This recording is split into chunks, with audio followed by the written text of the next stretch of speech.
तो दोस्तों, हिंदू धर्म के अनुसार क्या मांस खाना पाप है? अगर मांस खा भी लिया तो उसे कौन सी परिस्थिति में खाना सही है? अगर पशु पक्षी में प्राण होते हैं तो पेड़ पौधों में भी प्राण होते हैं, तो क्या पेड़ पौधों से उत्पन्न हुए फलों को खाना भी पाप है? जैसे हर जीवित प्राणी को चोट पहुंचाने से दर्द होता है, तो क्या पेड़ पौधों को भी पीड़ा होती है? अगर होती है तो क्या ये पाप नहीं? तो दोस्तों, ऐसे ही कई सवाल आपके मन में उत्पन्न होते होंगे। तो दोस्तों, इन्हीं सवालों का जवाब हम आज आपको इस वीडियो के माध्यम से बताएंगे। धार्मिक ग्रंथों के आधार पे देखा जाए तो क्या मांस खाना मनुष्य के लिए पाप है? इसका सरल भाषा में उत्तर है जी हाँ। जैसे यजुर्वेद में कहा गया है कि मनुष्य को परमात्मा की सभी रचनाओं को अपनी आत्मा के तुल्य मानना चाहिए। ऋग्वेद में बताया है कि गाय जगत की माता है और उनकी रक्षा में ही समाज की उन्नति है। उसी तरह भगवत गीता के अनुसार देखा जाए तो मनुष्य के विचारों और भावनाओं को प्रभावित करने वाला एक प्रमुख कारक है हमारा आहार। सृष्टि का नियम है, जैसा बीज धरती में बोया जाता है वैसा ही फल मिलता है। इसी तरह मनुष्य भी जैसा आहार लेता है उसी तरह उसके भाव, विचार और आचार होते हैं। मांस बेचने वाला, मांस को काटने वाला और मांस को खाने वाला तीनों पाप के भागीदार होते हैं। किसी भी पशु पक्षी को बेचने से लेकर काटने तक का प्रवास बेहद ही दर्दनाक और क्रूरता पूर्वक होता है, और इसी मांस को खाकर बड़े आनंद से मनुष्य अपनी भूख और तामसिक भोजन की लालसा मिटाता है। इसी तरह मांस खाने से मनुष्य का मन, विचार, बुद्धि सब तामसिक व्यवहार का शिकार होते हैं।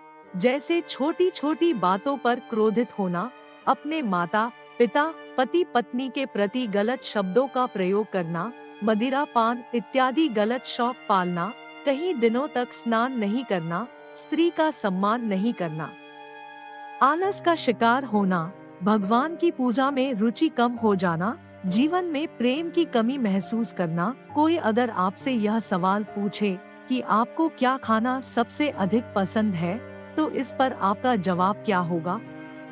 आपके जवाब में मांसाहार आए या फिर शाकाहार, इसी से आपके विचार तामसिक है या फिर सात्विक, यह स्पष्ट हो जाता है। दोस्तों, जब भी कोई मनुष्य किसी जीव को अपने स्वार्थ के लिए, अपनी जीभा की लालसा के लिए अथवा अपनी भूख की लालसा मिटाने के लिए खाता है, तो वह पाप का भागीदार बन जाता है। परंतु हर मनुष्य जो मांस खाता है वह सभी पाप के भागीदार नहीं कहलाते।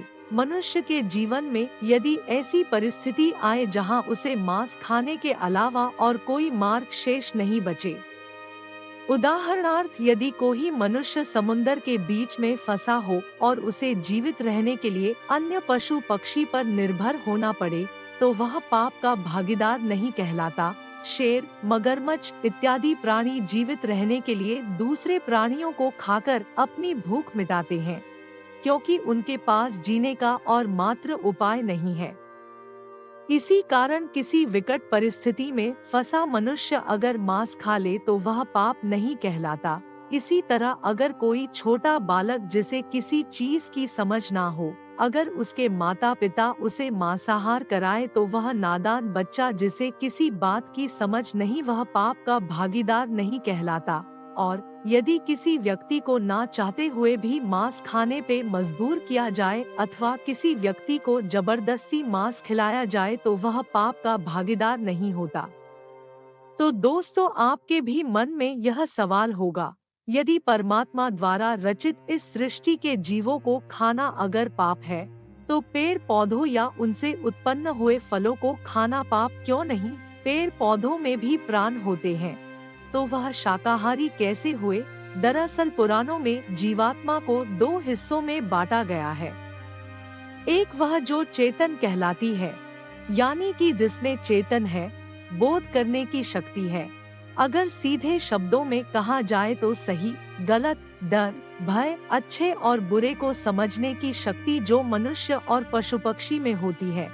और दूसरी और इसी के विपरीत जीवात्मा का दूसरा हिस्सा, जिसे जड़ आत्मा कहते हैं, जिसमें प्राण तो है लेकिन चेतना नहीं।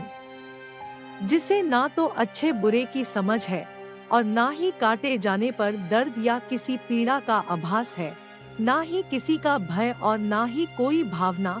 इसी श्रेणी में पेड़ पौधों को रखा गया है। जिस प्रकार मनुष्य नाखून बढ़ने पर उसे काट देता है, कुछ दिनों बाद नाखून फिर से बड़े हो जाते हैं। इस प्रक्रिया में ना ही नाखून को कोई पीड़ा भोगनी पड़ती है और ना ही इंसान को कोई हानि होती है। इसी तरह बालों के बढ़ने से मनुष्य उसे काट देता है, कुछ दिनों पश्चात वहीं से नए बाल उगने शुरू हो जाते हैं, जिसमें कोई पीड़ा या दर्द महसूस नहीं होता। इसी तरह वृक्ष से अगर कोई फल तोड़ा जाए तो उस वृक्ष को कोई दर्द या पीड़ा महसूस नहीं होती, बल्कि कुछ समय पश्चात उसी वृक्ष पर नए फल आ जाते हैं। इसी कारण पेड़ पौधों द्वारा प्राप्त हुआ आहार सात्विक और शाकाहारी माना जाता है, जिसको विज्ञान भी मानता है। तो दोस्तों, अगर आपको इस वीडियो के माध्यम से कुछ सीख प्राप्त हुई हो तो इसे अपने दोस्तों के साथ शेयर जरूर कीजिएगा और ऐसे ही धार्मिक वीडियो का लाभ उठाने के लिए हमारे YouTube चैनल धार्मिक ट्रूथ को लाइक और सब्सक्राइब करना मत भूलना।